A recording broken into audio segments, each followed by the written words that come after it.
صحبت اللہ والوں کی، صحبت اللہ والوں کی، اللہ سے ملوا جاتی ہے صحبت اللہ والوں کی، اپنا رنگ دکھا جاتی ہے صحبت الحمدللہ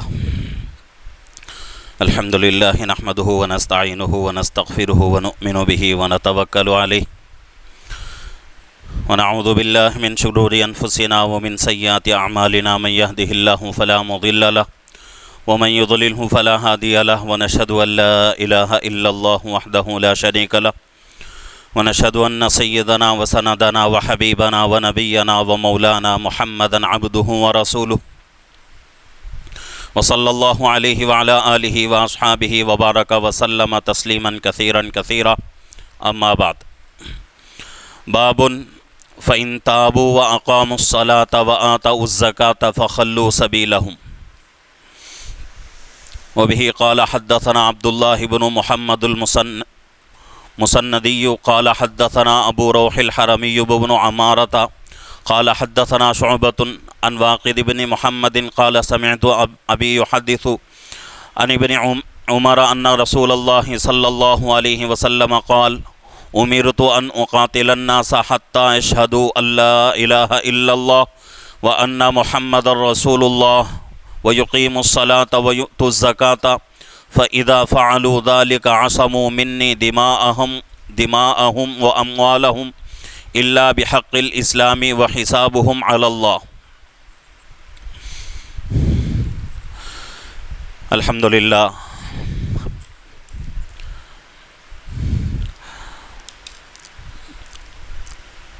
ہمارے درس حدیث کا سلسلہ جاری ہے۔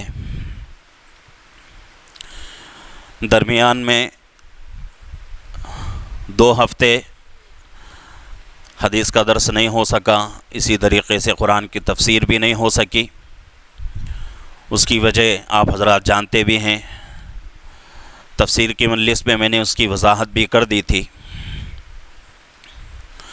اب مزید اس کے بارے میں کچھ کہنا مناسب بھی نہیں ہے۔ حدیث کا سلسلہ الحمدللہ جاری ہے۔ اس سے پہلے والی مجلس جس کے اندر جو حدیث گزری تھی وہ حیا ایمان کا جز ہے، ایمان کی علامت ہے، اس کے تعلق سے حدیث گزری تھی اور بہت ساری باتیں ہمارے سامنے آئیں۔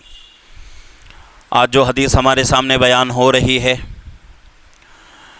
اس حدیث کا باب حضرت امام بخاری رحمۃ اللہ علیہ باندھ رہے ہیں قرآن پاک کی آیت شریفہ سے۔ فَإِن تَابُوا وَأَقَامُوا الصَّلَاةَ وَآتَوُا الزَّكَاةَ فَخَلُّوا سَبِيلَهُمْ۔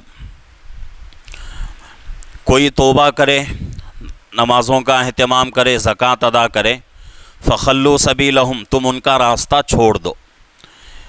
اس بات کے بیان میں حدیث کے راوی حضرت عبداللہ ابن عمر رضی اللہ عنہما ہیں۔ ان صحابی کے بارے میں اس سے پہلے بھی بہت ساری باتیں ہمارے سامنے آئی تھیں کہ حضرت عبداللہ ابن عمر رضی اللہ عنہما حضرت عمر رضی اللہ عنہ کے بیٹے اور بہت بڑے صحابی، جلیل القدر صحابہ میں آپ کا شمار ہوتا ہے، اور اسی طریقے سے اللہ کے نبی پاک صلی اللہ علیہ وسلم آپ سے بہت ہی زیادہ محبت کرتے تھے۔ آپ کے پاس حدیث کا اور اسی طریقے سے مسائل کا بہت بڑا ذخیرہ موجود تھا۔ اس سے بڑھ کر اور کیا فضیلت چاہیے کہ آپ جو ہے حضرت عمر رضی اللہ عنہ کے بیٹے ہیں۔ حضرت عمر رضی اللہ عنہ مسلمانوں کے دوسرے خلیفہ، اللہ کے نبی صلی اللہ علیہ وسلم کے سسر، اور آپ کے بارے میں اللہ کے نبی صلی اللہ علیہ وسلم نے ارشاد فرمایا عمر جنتی ہے۔ تو ایسے صحابی کے بیٹے ہیں اور خود صحابی بھی ہیں۔ تو حدیث کے راوی حضرت عبداللہ ابن عمر رضی اللہ عنہما ہیں، فرماتے ہیں ان رسول اللہ صلی اللہ علیہ وسلم قال، رسول اللہ صلی اللہ علیہ وسلم نے ارشاد فرمایا امرت ان اقاتل الناس، مجھے حکم دیا گیا ہے کے لوگوں سے میں قتال کرتا رہوں حتیٰ یہاں تک کہ یشہدوا اللہ الہ الا اللہ کہ وہ لوگ اس بات کی گواہی دیں کہ اللہ کے علاوہ کوئی معبود نہیں، وَأَنَّ مُحَمَّدَ الرَّسُولُ اللَّهِ اور محمد صلی اللہ علیہ وسلم اللہ کے رسول ہیں، وَيُقِيمُ الصَّلَاةَ اور نماز قائم کریں، وَيُؤْتُوا الزَّكَاةَ اور زکوٰۃ ادا کریں۔ فَإِذَا فَعَلُوا ذَلِكَ عَصَمُوا مِنِّي دِمَاءَهُمْ وَأَمْوَالَهُمْ اگر وہ لوگ اس طرح عمل کریں گے تو وہ لوگ مجھ سے اپنے مالوں کو اور اپنے جانوں کو حفاظت میں رکھنے والے ہیں، الا بحق الاسلام وحسابهم علی اللہ۔ آگے اللہ کے نبی صلی اللہ علیہ وسلم فرما رہے ہیں کہ یہ اسلام کا حق ہے، اگر کوئی اس کے اوپر یعنی کہ ایمان لایا، نمازوں کا اہتمام کر رہا ہے، زکوٰۃ ادا کر رہا ہے، اس کے باوجود اگر کوئی غلطی کر رہا ہے، کوئی گناہ کر رہا ہے، وَحِسَابُهُمْ عَلَى اللَّهِ اللہ رب العزت کے اوپر اس کی ذمہ داری ہے۔ اللہ رب العزت چاہیں گے تو اس کو سزا دیں گے، چاہیں گے تو اللہ رب العزت اس کو معاف کر دیں گے۔ یہ حدیث کے الفاظ کا ترجمہ ہوا۔ اب یہاں جو ہے کچھ باتوں کو سمجھنے کی ضرورت ہے۔ آج غیر مسلم وہ لوگ جن کا ذہن یہ بنا ہوا ہے کہ بھئی مسلمان انسانیت کا دشمن ہے، اسلام بہت ہی خراب مذہب ہے، جن لوگوں کا ذہن یہ بنا ہوا ہے وہ لوگ اسی حدیث کو دلیل بناتے ہیں۔ اسی حدیث کی بنا پر وہ لوگ کہتے ہیں کہ اسلام جو پھیلا ہے وہ تلوار کے زور سے پھیلا ہے، کیونکہ حدیث کے الفاظ ہمیں یہی بتا رہے ہیں کہ اللہ کے نبی صلی اللہ علیہ وسلم فرما رہے ہیں کہ مجھے حکم دیا گیا ہے کہ میں لوگوں سے قتال کرتا رہوں، جنگ کرتا رہوں، یہاں تک کہ لوگ کیا کریں، اس بات کی گواہی دیں کہ اللہ کے علاوہ کوئی معبود نہیں، اللہ کے نبی صلی اللہ علیہ وسلم اللہ کے رسول ہیں، نماز ادا کریں اور زکوٰۃ ادا کریں۔ تین چیزوں کا ذکر ہے۔ پہلی چیز ایمان کے تعلق سے، ایمان میں دو چیزیں، اللہ پر ایمان لانا، نبی پر ایمان لانا، اور اس کے علاوہ اعمال میں سے دو چیزوں کا تذکرہ ہو رہا ہے، نماز کا اور زکوٰۃ کا۔ اب اس بات کے اوپر ایک اشکال بھی ہو سکتا ہے کہ یہاں اللہ کے نبی صلی اللہ علیہ وسلم نے ایمان کا تذکرہ کیا، ایمان کے بعد فوراً نماز کا تذکرہ کیا۔ یہاں تک تو ہماری بات سمجھ میں آ جاتی ہے کہ ہم سب کو معلوم بھی ہے کہ ایمان لانے کے بعد مسلمان پر سب سے پہلے فرض ہونے والی عبادت کون سی ہے؟ نماز ہے۔ نماز محتم بشان عبادت ہے، لیکن نماز کے بعد فوراً اللہ کے نبی صلی اللہ علیہ وسلم زکوٰۃ کا حکم دے رہے ہیں، زکوٰۃ کے بارے میں فرما رہے ہیں۔ اس کی وجہ بھی میں بتاؤں گا۔ اس سے پہلے اس بات کو سمجھتے چلیں کہ کچھ لوگ وہ ہیں جن کا ذہن ایسا بنا ہوا ہے، وہ لوگ یہ سمجھتے ہیں کہ اسلام جو پھیلا ہے دنیا کے اندر تلوار کے زور سے پھیلا ہے، اور وہ لوگ اسی حدیث کی بنا پر اس طرح سمجھتے ہیں۔ حالانکہ حدیث کے الفاظ اگر اس کے معنی پر غور کیا جائے تو ہمیں یہی پتہ چلے گا کہ اللہ کے نبی صلی اللہ علیہ وسلم کو یہی حکم دیا گیا کہ جو لوگ اسلام نہیں لاتے، مسلمان نہیں ہوتے، ان سے کیا کرو؟ قتال کرو، ان سے جنگ کرو۔ یہی ہمیں سمجھ میں آتی ہے بات۔ حالانکہ اس میں جنگ کرنے کی طرف اشارہ نہیں ہے، جنگ کرنے کا حکم نہیں دیا گیا ہے، بلکہ جنگ کو روکنے کا حکم دیا جا رہا ہے، کیونکہ اللہ کے نبی پاک صلی اللہ علیہ وسلم کے زمانے میں ایسا ہوتا تھا کہ صحابہ جنگ میں جاتے تھے، کوئی کافر جو ہے کسی صحابی کے تلوار کے نیچے آ جاتا تو کبھی کبھی ایسا ہوتا تھا کہ وہ آدمی ایمان قبول کر لیتا تھا، فوراً جو ہے اپنے زبان سے کلمہ طیبہ ادا کر لیتا تھا، تو صحابہ جو ہے کشمکش میں پڑ جاتے تھے کہ اس کو قتل کریں یا چھوڑ دیں۔ تو ایسے دو واقعات پیش آئے ہیں۔ حضرت اسامہ ابن زید رضی اللہ عنہ، یہ اللہ کے نبی پاک صلی اللہ علیہ وسلم کے بہت ہی چہیتے صحابی ہیں۔ حضرت زید رضی اللہ عنہ اللہ کے نبی صلی اللہ علیہ وسلم کے خادم خاص ہیں۔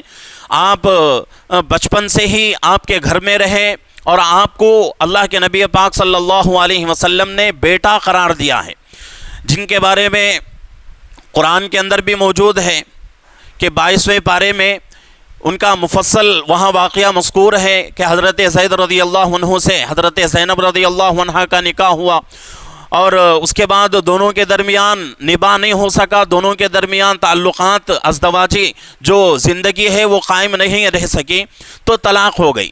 تو طلاق ہونے کے بعد اس زمانے میں کسی بچے کو اگر کوئی آدمی اپنے ذمے میں لے لیتا تھا تو اس کو لے پالک بیٹا کہا جاتا تھا، منہ بولا بیٹا، یعنی کہ منہ سے اپنے زبان سے الفاظ ادا کرتا تھا وہ آدمی کہ آج سے یہ بچہ میرا ہے، تو اس طریقے سے اس کو منہ بولا بیٹا کہا جاتا تھا۔ تو حضرت زید رضی اللہ عنہ بچپن سے ہی اللہ کے نبی صلی اللہ علیہ وسلم کے گھر میں رہے، اللہ کے نبی صلی اللہ علیہ وسلم کی خدمت اقدس میں رہے، آپ کی خدمت میں ہی آپ کی جو ہے آپ کا بچپنا گزرا، آپ کی جوانی گزری۔ تو اس وجہ سے اللہ کے نبی پاک صلی اللہ علیہ وسلم نے حضرت زینب رضی اللہ عنہا سے آپ کا نکاح کر دیا، دونوں کے درمیان نباہ نہیں ہو سکا، طلاق ہو گئی۔ تو آسمانی حکم آیا کہ حضرت زینب رضی اللہ عنہا سے آپ نکاح کر لیں۔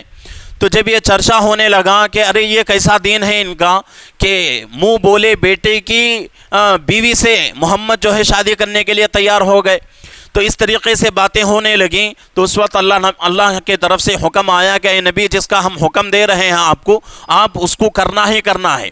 اس کے اندر کیا کمی ہے، کیا زیادتی ہے، کون سی چیز اس کے اندر نفع ہے، نفع دینے والی ہے، کون سی چیز آپ کے لیے نقصان ہے، وہ ہم جانتے ہیں۔ تو اس طریقے سے حضرت زید رضی اللہ عنہ بتانے کا مقصد یہ ہے کہ حضرت زید رضی اللہ عنہ بہت بڑے صحابی، اور حضرت اسامہ رضی اللہ عنہ انہی صحابی کے بیٹے حضرت اسامہ ابن زید رضی اللہ عنہ۔ ایک جنگ میں اللہ کے نبی صلی اللہ علیہ وسلم نے حضرت اسامہ رضی اللہ عنہ کو بھیجا، اور حضرت اسامہ رضی اللہ عنہ کے تلوار کے نیچے ایک کافر آ گیا۔ تو اس نے کیا کیا، جب آپ نے تلوار اٹھایا اس کے گردن پر مارنے کے لیے، تو وہ آدمی ڈر کے مارے کیا کرنے لگا، کلمہ پڑھنے لگا۔ تو حضرت اسامہ رضی اللہ عنہ نے اس کو نہیں چھوڑا، اور انہوں نے یہ سوچا کہ بھئی یہ آدمی سچے دل سے اسلام قبول نہیں کر رہا ہے، سچے دل سے ایمان قبول نہیں کر رہا ہے، بلکہ جان کے ڈر سے، جان کے خوف سے، اگر میں ایمان قبول نہیں کروں گا، اگر میں کلمہ نہیں پڑھوں گا تو یہ مجھے مار دے گا، جان کے ڈر سے یہ آدمی جو ہے کلمہ پڑھ رہا ہے۔ تو اس وجہ سے حضرت اسامہ رضی اللہ عنہ نے کچھ بھی نہیں سوچا بلکہ اس کو قتل کر دیا۔ تو یہ واقعہ اللہ کے نبی صلی اللہ علیہ وسلم کی خدمت اقدس میں پہنچا، تو اللہ کے نبی صلی اللہ علیہ وسلم نے حضرت اسامہ رضی اللہ عنہ کو بلا کر پوچھا کہ اسامہ، آپ نے اس کو جو قتل کیا ہے کیا کلمہ پڑھنے کے بعد قتل کیا ہے؟ حضرت اسامہ رضی اللہ عنہ نے کہا کہ اللہ کے رسول ایسا ہی ہے۔ تو دوبارہ وہی الفاظ اللہ کے نبی صلی اللہ علیہ وسلم دہرا رہے ہیں، کلمہ پڑھنے کے بعد آپ نے قتل کیا؟ دوسری مرتبہ صحابی کہہ رہے ہیں جی ہاں۔ تیسری مرتبہ پھر پوچھ رہے ہیں، تو تیسری مرتبہ بھی حضرت اسامہ رضی اللہ عنہ کہتے ہیں کہ اللہ کے نبی، یہ حقیقت ہے کہ اس آدمی کو میں نے قتل کرنے کا ارادہ کیا تو اس نے کیا کر لیا، ڈر کے مارے کلمہ پڑھ لیا۔ تو حضرت اسامہ رضی اللہ عنہ سے مخاطب ہو کر اللہ کے نبی نے کہا کہ اسامہ، کیا آپ نے اس کے دل میں جھانک کر دیکھا تھا کہ وہ آدمی ڈر کے مارے کلمہ پڑھ رہا تھا، یا پھر اسلام کی محبت میں حقیقت میں وہ آدمی مسلمان ہونا چاہتا تھا؟ کیا معلوم۔ تو اس کے بعد اللہ کے نبی صلی اللہ علیہ وسلم کے ان الفاظ کی وجہ سے حضرت اسامہ رضی اللہ عنہ رشک کرتے تھے، پوری زندگی یہی کہتے تھے کہ کاش میں اسی دن مسلمان ہوتا تو کتنا اچھا ہوتا۔ اسی طریقے سے حضرت خالد بن ولید رضی اللہ عنہ بہت بڑے بہادر صحابی ہیں، بہت بڑے بہادر صحابی ہیں۔ جب اسلام قبول کیے، جس جنگ میں بھی جاتے تھے حضرت خالد بن ولید رضی اللہ عنہ وہ جنگ جیت کر ہی واپس آتے تھے۔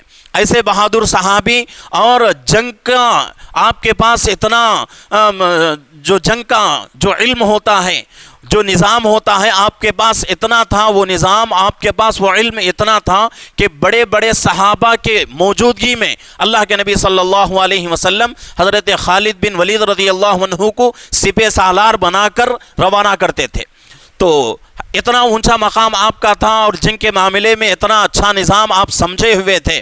لیکن ایک قوم کے پاس، ایک قوم سے جنگ کرنے کے لیے گئے، تو اللہ کے نبی صلی اللہ علیہ وسلم نے بھیجا۔ تو وہ زمانے میں کیا ہوتا تھا، عرب کا علاقہ تھا، کوئی مسلمان ہونا چاہتا تھا تو اسلمنا کہتے تھے لوگ کہ ہم مسلمان ہو رہے ہیں۔ تو وہ لوگ اسلمنا، یہ الفاظ ان کی زبان سے نہیں نکلے بلکہ دوسرے الفاظ سبانا نکلے۔ تو اس کا مطلب بھی وہی تھا کہ ہم مسلمان ہو رہے ہیں. تو حضرت خالد بن ولید رضی اللہ عنہ نے سوچا کہ بھئی الفاظ کو ہی بدل کے بول رہے ہیں تو ان کا دل کے اندر یہی ارادہ ہے کہ ہم مسلمان ہونا نہیں چاہتے. تو اس کے بعد حضرت خالد بن ولید رضی اللہ عنہ نے جنگ کا حکم دے دیا اور جنگ ہو گئی، بہت سارے لوگ مارے گئے. یہ واقعہ پھر اللہ کے نبی صلی اللہ علیہ وسلم کی خدمت میں پہنچا. اللہ کے نبی صلی اللہ علیہ وسلم نے ہاتھوں کو اٹھا کر اللہ سے دعا کی کہ اے اللہ اس معاملے میں میں بری ہوں، خالد کے اس معاملے میں اے اللہ میں بری ہوں. خالد کو میں نے ایسا حکم کبھی نہیں دیا، خالد نے اپنی مرضی سے یہ کام کیا ہے، اے اللہ اس کا ذمہ دار میں نہیں ہوں. تو یہ واقعات اللہ کے نبی صلی اللہ علیہ وسلم کے زمانے میں رونما ہوئے. تو یہاں جو بتایا جا رہا ہے وہ جنگ کا حکم نہیں دیا جا رہا ہے، بلکہ جنگ کو روکنے کے بارے میں بتایا جا رہا ہے کہ جب بھی کسی غیر مسلم لوگوں کے ساتھ اگر جنگ ہو جائے، اگر وہ لوگ اس وقت کلمہ پڑھ لیں، مسلمان ہو جائیں، اب تمہارے لیے حلال نہیں ہے کہ تم کیا کرو، ان کے ساتھ جنگ کرو. یہ مطلب ہے. آج لوگ اسی حدیث کو دلیل بنا کر پروپیگنڈا کرتے ہیں اور زہر جو ہے نکالتے رہتے ہیں اپنی زبانوں سے اسلام کے خلاف اور مسلمانوں کے خلاف. غیر تو اس کے بارے میں کیا کہا جائے، اس کو جو ہے اسلام کے بارے میں کچھ پتہ نہیں. کتنے مسلمان ایسے ہیں، مسلمان ابھی جو ہیں تقریباً ابھی رمضان سے پہلے پچھلے سال کتنے ایسے واقعات پیش آئے جو مسلمان ہونے کے باوجود اسلام کے اوپر کیچڑ اچھالتے تھے، مسلمانوں کے اوپر کیچڑ اچھالتے تھے. آج بھی وہ لوگ موجود ہیں. مثال کے اعتبار سے دو لوگوں کا میں تذکرہ کرتا ہوں کہ ایک آدمی وہ جو شیعہ مسلک سے تعلق رکھتا تھا جس کا نام وسیم رضوی تھا. تو اس نے کیا کیا، مسلمانوں کے خلاف ایسی باتیں، اس نے ایک کتاب اس نے جو ہے اسلام کے خلاف لکھی، اللہ کے نبی صلی اللہ علیہ وسلم کے خلاف لکھی، قرآن کو اس نے جھوٹا کہا، قرآن کے کچھ آیتوں کے بارے میں اس نے جو ہے سپریم کورٹ میں کیس ڈال دیا کہ ان آیتوں کو نکال دیا جائے. تو اللہ رب العزت کا فیصلہ ایسا ہوا اس کے تعلق سے کہ وہی آدمی پوری دنیا میں ذلیل ہو گیا، پوری انسانیت کے سامنے ذلیل ہو کر رہ گیا. اور وہ آدمی یہ سوچتا تھا کہ بھئی اس طرح میں کام کروں گا تو میرا نام ہو جائے گا، میری عزت بڑھ جائے گی. ایسا ہرگز نہیں ہو سکتا کہ کوئی آدمی اسلام کے خلاف پروپیگنڈا کرے، اسلام کو بدنام کرنے کی کوشش کرے، مسلمانوں کو بدنام کرنے کی کوشش کرے اور وہ اس کا نام اونچا ہو جائے، اس کو عزت مل جائے. ایسا کبھی ہو نہیں سکتا. یہ دنیا کا قانون ہے، اللہ کی سنت ہے کہ اللہ رب العزت اس آدمی کو کامیابی نہیں دیتے. اسی طریقے سے ایک آدمی ہے کہ غالباً وہ آدمی یا تو پروفیسر ہے یا پھر جو ہے کسی جو ہے کورٹ میں جو ہے لائر ہے، مجھے اچھی طریقے سے یاد نہیں ہے. اس آدمی کے بارے میں بھی میں نے جو ہے دیکھا ہے، اس کی ویڈیوز بھی، کہ وہ آدمی اتنا گندا ذہن اس کا ہے کہ جب بھی منہ کھولتا ہے تو مسلمانوں کے خلاف. اگر آپ کو یقین نہ ہو تو آپ جو ہے دیکھ سکتے ہیں، سوشل میڈیا ہمارے سامنے موجود ہے. اس آدمی کا نام رضوان ہے کہ وہ آدمی بھی ایسا جو ہے زہر اگلتا ہے اسلام کے خلاف، مسلمانوں کے خلاف. تو وہ الفاظ سن کر خود ہمیں شرم آتی ہے کہ بھئی مسلمان ہو کر کیسے الفاظ جو ہے یہ آدمی نکال رہا ہے. غیر اگر کہتا تو کوئی جو ہے پریشانی کی بات نہیں. کیوں؟ اس لیے کہ اس کا تعلق اسلام سے نہیں، اسلام کو اس نے نہیں سمجھا، اسلام کے بارے میں اس کو جو ہے کچھ بھی معلوم نہیں. مسلمان ہو کر جس کی پیدائش اسلام کی حالت میں ہوئی اور جس کے باپ دادا مسلمان، جس کے بچے مسلمان کا اس کا پورا گھرانہ مسلمان، اس کے باوجود بھی لوگ اگر اسلام کے خلاف بولیں، اس مسلمانوں کے خلاف بولیں، یہ بہت ہی بڑی افسوس کی بات ہے. اور یہ تمام چیزیں کیوں ہوتی ہیں؟ دینداری کی نہیں ہونے کی وجہ سے. مسلمان ہونا الگ ہے، دینداری الگ چیز ہے. اسی طریقے سے میں کہتا رہتا ہوں کہ آدمی کے پاس بہت بڑا علم ہے دین کا، چاہے آدمی عالم بن جائے، مفتی بن جائے، چاہے اس کے اوپر بھی چلا جائے، دینداری اگر نہیں ہے آدمی کی زندگی میں، اس کا علم اس کو کچھ فائدہ نہیں دے گا. علم الگ چیز، دینداری الگ چیز. اسی طریقے سے مسلمان ہونا الگ ہے، دینداری الگ ہے. کہ وہی مسلمان کامیاب ہو سکتا ہے جس کے زندگی میں دینداری ہو. دینداری اگر نہ ہو تو وہ آدمی جو ہے اسی طریقے سے مسلمانوں کے خلاف، اسلام کے خلاف بولتا رہے گا. تو یہاں جو بتایا جا رہا ہے کہ وہ اصل میں جنگ کا حکم نہیں دیا جا رہا ہے، بلکہ جنگ کے درمیان میں جنگ ہو رہی ہے پہلے سے، ایسے میں اگر کوئی کلمہ پڑھ لیا تو اس کے ساتھ جنگ کرنا اب تمہارے لیے جائز نہیں. اب وہ آدمی تمہارا بھائی بن گیا ہے، اب اس کے ساتھ وہی بھائی چارہ کا معاملہ کرو، وہی معاملہ کرو جو تم ایک دوسرے سے کرتے ہو۔ یہ جو ہے حکم دیا جا رہا ہے، اس کو جو ہے لوگ سمجھتے نہیں ہیں، لوگوں کو سمجھ میں نہیں آتی۔ اگر سمجھ میں نہیں آتی تو لوگ یہ بھی کوشش نہیں کرتے کہ بھئی جو سمجھنے والے ہیں، جو اہل علم حضرات ہیں، علماء ہیں، مفتیان اکرام ہیں، ان کے پاس بیٹھ کر اس حدیث کو سمجھ لیں۔ ایسا بھی لوگ نہیں کرتے، بس اپنے ذہن سے جو ہے گھوڑے دوڑاتے ہیں تو وہ لوگ جو ہے گمراہ ہو جاتے ہیں۔ تو حدیث کے اندر جنگ کو بند کرنے کا حکم دیا گیا ہے، جنگ کرنے کا حکم نہیں دیا گیا۔ ایک بات تو یہ ہو گئی۔ اب دوسری بات جس کے بارے میں نے کہا کہ یہاں اللہ کے نبی صلی اللہ علیہ وسلم ایمان کا تذکرہ کر رہے ہیں اور اس کے ساتھ ساتھ نماز کا تذکرہ۔ نماز کے بعد اور بھی بڑی بڑی عبادتیں ہیں، ان کا تذکرہ نہیں ہو رہا ہے، فوراً اللہ کے نبی صلی اللہ علیہ وسلم زکوٰۃ کا تذکرہ کر رہے ہیں۔ وجہ کیا ہے؟ تو اس کی وجہ یہ ہے کہ اللہ کے نبی پاک صلی اللہ علیہ وسلم کا مقصد یہ ہے، مقصد یہ نہیں کہ بھئی صرف نماز اور زکوٰۃ کا اہتمام کرو بس کامیاب ہو جاؤ، ایسا نہیں۔ مقصد کیا ہے ان دو عبادتوں کو بتانے کا؟ ایک عبادت کا تعلق بدن سے ہے اور ایک عبادت کا تعلق مال سے ہے۔ مالی عبادت بھی مسلمان ادا کرے اور بدنی عبادت کو بھی پورا کرے، یہ مقصد ہے۔ تو اس وجہ سے اللہ کے نبی صلی اللہ علیہ وسلم نے ایک عبادت بدنی عبادت کا حکم دیا اور ایک مالی عبادت کا حکم دیا، اور اس کے درمیان میں جتنی عبادتیں آتی ہیں پوری عبادتوں کو مکمل کرنا آدمی کے لیے ضروری ہے۔ اگر آدمی صرف نماز پڑھتا ہے، زکوٰۃ ادا کر لیتا ہے، دوسری عبادتیں نہیں کرتا، دوسرے احکامات کو اللہ کے پورا نہیں کرتا، تو وہ آدمی اول درجے میں کامیابی تک نہیں پہنچ سکتا۔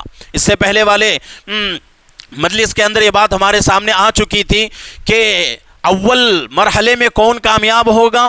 جس کے اندر مکمل طریقے سے دین ہو، جس کے اندر مکمل طریقے سے 100% طریقے سے اللہ کے احکامات کو پورا کرنے کا جذبہ ہو اور اللہ کے احکامات کو پورا کرتا بھی ہو 100% طریقے سے، وہ آدمی کامیابی تک پہنچے گا۔ اور کامیابی کیسے ملے گی؟ اس کو پہلے درجے میں ہی کامیابی ملے گی۔ اور وہ حدیث ہمارے سامنے آتی رہتی ہے، ہم بارہا سنتے رہتے ہیں کہ جس کے دل میں رائی کے دانے کے برابر بھی ایمان ہوگا اللہ اس کو جنت میں بھیجیں گے۔ اس کا مطلب کیا ہے؟ پہلے مرحلے میں اللہ جنت میں نہیں بھیجیں گے، بلکہ گناہوں کی سزا دینے کے بعد جہنم سے نکال کر اللہ کیا کریں گے؟ جنت میں بھیجیں گے۔ اس کی پوری وضاحت گزر چکی ہے پیچھے۔ تو اس کا مطلب یہی ہے کہ نماز کا حکم دیا گیا، روزے کا حکم دیا، زکوٰۃ کا حکم دیا گیا۔ ایک عبادت بدن سے تعلق رکھتی ہے، ایک عبادت مال سے تعلق رکھتی ہے۔ اللہ کے نبی صلی اللہ علیہ وسلم کے بتانے کا مقصد یہ ہے کہ بھئی مالی عبادتوں کو بھی پورا کرو اور بدنی عبادتوں کو بھی پورا کرو۔ ایسا نہیں کہ بھئی صرف مالی عبادتیں پوری کر رہے ہیں۔ آج کے زمانے میں بہت سارے لوگ ایسے ہیں جو مالی عبادتوں میں بہت حصہ لگا لیتے ہیں، بہت حصہ لگاتے ہیں۔ اپنا جو پیسہ آدمی کماتا ہے اس میں سے آدھا پیسہ غریبوں پہ، لوگ بہت سارے ایسے ہیں جو آدھا پیسہ خرچ کرتے ہیں، لیکن بدنی عبادتیں نہیں ہوتی، ان کی نماز نہیں ہوتی، روزہ نہیں ہوتا، اور حج فرض ہو چکا ہے، حج ادا نہیں کرتے۔ تو یہ تمام چیزیں ہوتی ہیں، تو یہ بھی جو ہے اس سے بھی آدمی کامیاب نہیں ہو سکتا۔ کچھ لوگ وہ ہیں جو نماز روزے کا اہتمام بہت کرتے ہیں، تسبیحات بہت پڑھتے ہیں، لیکن مالی عبادتوں میں ان کا حصہ نہیں لگتا۔ زکوٰۃ فرض ہے لیکن زکوٰۃ ادا نہیں کرتے، اور اسی طریقے سے غریبوں کی مدد کرنا ضروری ہے لیکن غریبوں کی مدد نہیں کرتے، تو وہ لوگ بھی اول مرحلے میں کامیابی تک نہیں پہنچ سکتے۔ تو بتانے کا مقصد اللہ کے نبی صلی اللہ علیہ وسلم کا یہ ہے کہ بھئی دین کا پورا حصہ اپنی زندگی میں لاؤ۔ مالی عبادتیں بھی تمہاری زندگی میں ہوں، بدنی عبادتیں بھی تمہاری زندگی میں ہوں، یہ ضروری ہے۔ ایسا نہیں کہ صرف بدنی عبادتیں تم کر لو اور یہ سوچتے رہ جاؤ کہ کامیاب ہو جائیں گے، تو ہو نہیں سکتے۔ اسی طریقے سے مالی عبادتیں ادا کرتے رہو اور یہ سوچتے رہو کہ ہم کامیاب ہو جائیں گے، ہو نہیں سکتے۔ تو دونوں چیزیں ضروری ہیں۔ اسی لیے حدیث میں بتایا گیا کہ اللہ رب العزت حشر کے میدان میں سب سے پہلے فرائض کا اللہ رب العزت حساب لیں گے۔ اس کے اندر صرف نماز نہیں، ہم کیا سمجھتے ہیں فرائض کا مطلب صرف نماز ہی ہے، نماز کے علاوہ دوسرے عبادتیں نہیں ہیں، ایسا مطلب نہیں ہے، بلکہ فرائض کا مطلب جو چیزیں فرض کر دی گئی ہیں اللہ کے طرف سے، وہ تمام چیزوں کا اللہ رب العزت حساب لیں گے۔ اس میں چاہے بدنی عبادتیں ہوں چاہے مالی عبادتیں ہوں، ہر حکم کا اللہ رب العزت حساب لیں گے۔ تو یہاں اللہ کے نبی صلی اللہ علیہ وسلم یہی بتا رہے ہیں کہ اللہ نے مجھے یہ حکم دیا ہے کہ لوگوں سے میں کیا کروں، قتال کرتا رہوں یہاں تک کہ لوگ کیا ہو جائیں، اس بات کی گواہی دیں کہ اللہ کے علاوہ کوئی معبود نہیں اور محمد صلی اللہ علیہ وسلم اللہ کے رسول ہیں۔ اور اسی طریقے سے نماز کا اہتمام کریں، نماز قائم کریں اور زکوٰۃ ادا کریں۔ اور جب تم لوگ اس طرح کرو گے، اللہ کے نبی صلی اللہ علیہ وسلم فرماتے ہیں اگر لوگ اس طرح کریں گے تو وہ لوگ کیا کر لیں گے، مجھ سے دو چیزوں کی کیا کر رہے ہیں، ضمانت لے رہے ہیں، ایک ان کا مال اور ایک ان کی جان۔ یہ دونوں مالیں یہ دونوں چیزیں تمہاری کیا ہو جائیں گی، حفاظت میں آ جائیں گی۔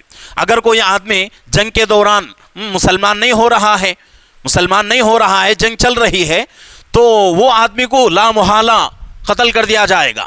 کیوں؟ اس لیے کہ جنگ ہو رہی ہے اور وہ آدمی مسلمان بھی نہیں ہو رہا ہے، تو اس لیے اس کو کیا کر دیا جائے گا، قتل کر دیا جائے گا۔ اگر وہی آدمی اسلام لے آتا ہے اور یہ وعدہ کر لیتا ہے کہ نمازوں کا اہتمام کروں گا، زکوٰۃ بھی ادا کروں گا، مالی عبادتیں بھی کروں گا، بدنی عبادتیں بھی کروں گا، تو اللہ کے نبی صلی اللہ علیہ وسلم اب یہاں فرما رہے ہیں اگر اس طرح وہ لوگ کریں گے تو دو چیزوں کی ذمہ داری میں مجھ سے جو ہے وہ لوگ دو چیزوں کی ضمانت لے رہے ہیں، ایک ان کا مال محفوظ ہو گیا مجھ سے اور ایک ان کی جان بھی محفوظ ہو گئی۔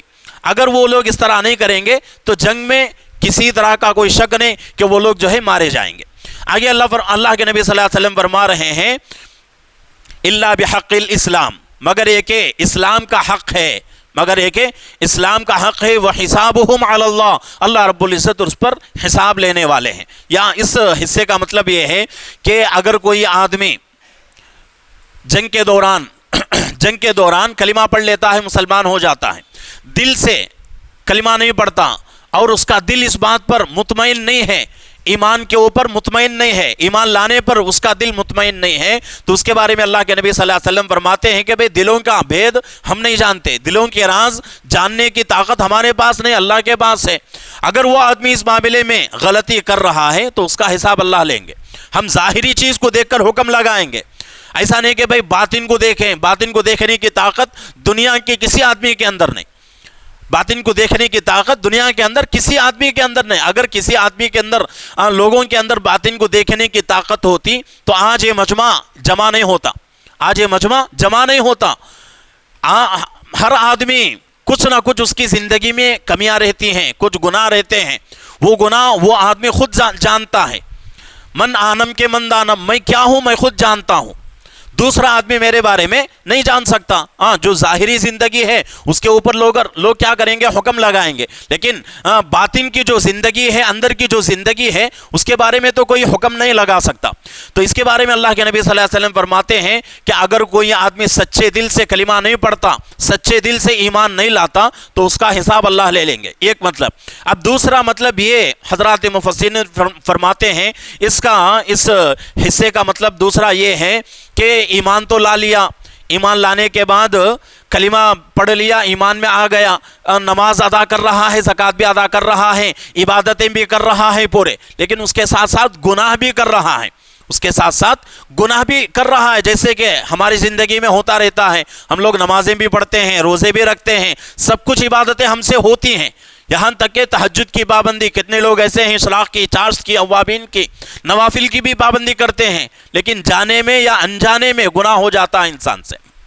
تو اللہ کے نبی صلی اللہ علیہ وسلم کے بتانے کا مقصد یہ ہے کہ اگر عبادتیں کرنے کے بعد، مسلمان ہونے کے بعد اگر کسی آدمی کے اندر کوئی کمی رہ گئی، کوئی گناہ باقی رہ گیا، گناہ کر رہا ہے انسان، تو اللہ رب العزت اس کا حساب لیں گے۔ چاہے تو اللہ رب العزت ستاری کا معاملہ کریں گے، غفاری کا اور اسی طریقے سے رحم و کرم کا معاملہ کر کے کیا کریں گے، معاف کر دیں گے، یا پھر اللہ چاہیں گے تو اس کی سزا دے دیں گے، یہ اللہ کی مرضی ہے، اور دنیا کی کسی انسان کے اندر وہ طاقت نہیں۔ تو یہ جو ہے حدیث جس کے اوپر آج دنیا میں یہی آواز لگائی جا رہی ہے کہ اسلام جو ہے تلوار کے زور سے پھیلا ہے، ہرگز تلوار کے زور سے اسلام نہیں پھیلا۔ اگر تلوار کے زور سے کام کرنا تھا تو اللہ کے نبی صلی اللہ علیہ وسلم کے زمانے میں پوری دنیا مسلمان نہیں ہوئی تھی، پوری دنیا ایمان کے دائرے میں نہیں آئی تھی۔ اس کو سوچنے کی ضرورت ہے، اگر تلوار کے زور سے اسلام کو پھیلانا مقصود تھا تو اللہ کے نبی صلی اللہ علیہ وسلم اپنی زندگی میں پوری دنیا کے کونے کونے میں اسلام کو پہنچاتے، تلوار کے زور پر بلکہ تلوار کے زور پر اسلام نہیں پھیلا ہے، بلکہ جو پھیلا ہے اسلام وہ اللہ کے نبی صلی اللہ علیہ وسلم کے اخلاق کی وجہ سے، حضرات صحابہ کے اسوے اور اخلاق کی وجہ سے پھیلا ہے۔ کتنے واقعات ایسے ہیں آپ کی سیرت میں، بہت سارے واقعات، ان واقعات کو بیان کریں گے، وقت بھی جو ہے ہمارا مکمل ہو چکا ہے آدھے گھنٹے کا، اب ان واقعات کو بیان کرنے کا موقع بھی نہیں ہے، کسی موقع پر انشاءاللہ ان واقعات کو بیان کروں گا۔ تو یہاں اصل مقصد یہ ہے کہ اللہ کے نبی پاک صلی اللہ علیہ وسلم اور حضرات صحابہ نے جو دین اور اسلام کو پھیلایا ہے وہ کس زور پر پھیلایا؟ اخلاق پر، اور آپ کے اسوے کی وجہ سے دین اور اسلام پوری دنیا میں پھیلا ہوا ہے۔ تلوار کے زور پر اسلام نہیں پھیلا، اسلام تو بہت اونچی چیز ہے، بہت ہی مہذب مذہب ہے اسلام۔ چھوٹی چیز بھی ہم جو ہے زبردستی کسی سے کرا نہیں سکتے۔ گھر میں اپنے بچے ہیں، بچوں سے کوئی کام کرانا ہے تو ہم کیا کریں گے؟ محبت سے، لاڈ سے، پیار سے وہ کام کرائیں گے۔ مار کر، ظلم سے، زبردستی سے ہم جو ہے خود اپنے بچوں سے کوئی کام کرا نہیں سکتے، تو پوری دنیا کو اسلام میں کیسے داخل کر سکتے تھے؟ تو یہ جو ہے ناممکن سی بات ہے، اور ناممکن نہیں بلکہ یہ تو اسلام کے نگاہ میں بالکل جائز ہی نہیں ہے کہ کوئی آدمی اسلام قبول نہ کرے تو اس کو مار دو، ایسا شریعت کے اندر حکم نہیں دیا گیا۔ کہیں بھی قرآن کے کسی آیت کو لے لیں یا پھر جو ہے حدیث کے ذخیرے ہمارے پاس موجود ہیں، کسی بھی روایت کو اٹھا کر دیکھیں اور اس روایت کے اندر، اس حدیث کے اندر یہ الفاظ ہم کو نہیں ملتے۔ بس اللہ کے نبی پاک صلی اللہ علیہ وسلم کے طرف سے یہی حکم دیا گیا ہے کہ نرمی کا معاملہ کرو۔